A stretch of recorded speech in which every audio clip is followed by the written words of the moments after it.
Hello, my name is Wesley Wright. I live in Crockett, California, also known as Sugartown, home of the C&H Sugar Factory. I live with my wife, Malia Landis, who is an amazing artist and also an awesome human being, and our son, Bowden, and a fat cat named Baloo, who's up on the shelf over here. I was always into art, something I always did, ever since I was in second grade, carried a little sketch pad with me and just drawing pictures to entertain myself, challenge myself, make my friends laugh, impress girls. I can see where some of those roots are at, where it's sort of developed into now I want to render things like as realistically as I can, or at least like make them really believable and lifelike.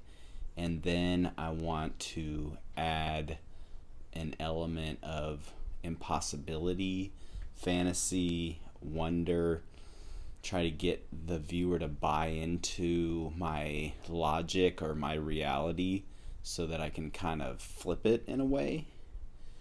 Yeah, there's definitely still like some humor and some mischief in there, but I've sort of also drawn on mythology.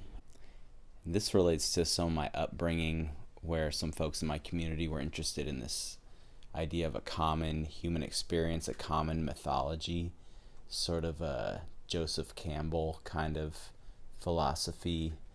And I play with that idea, but I put it in almost a post-apocalyptic sort of context.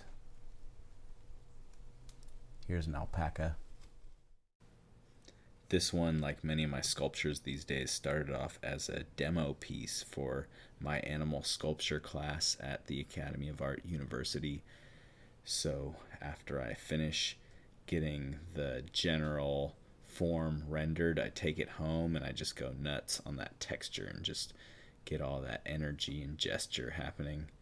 So this sculpture is going to be a collaboration with my wife, Malia Landis, and she does all this beautiful, fine, organic porcelain work, really like flowers and mussels and shells and little creatures and things on there that she's going to add that are going to help really give them more personality and tell their story, more narrative. And those little paws, I love those little paws. I'm also working on this large relief sculpture, and it's for my dad. It depicts his childhood home in Santa Barbara and the hills behind it, kind of inspired by Japanese wood carvings with those sort of like grandiose, like tall mountains kind of dwarfing the environment below, because the house, it's a focal point and it's really important, but also those hills where he spent time hiking around and riding horses and camping and just being a kid exploring. So that's going to go in his garden. I've also been dabbling in pottery more. This is actually a slightly older piece, but I've just glazed it finally. I've been teaching a pottery class at Chabot College in Hayward, and that's really reignited my passion for pottery. And I apply some of that same surface embellishment to my pots as I do to my sculptures. So there's kind of that line running through it. I hope you've enjoyed this journey into the world of Wesley Wright. You can see more at wesleytwright.com or on Instagram at wesleytwrightart. Stay safe.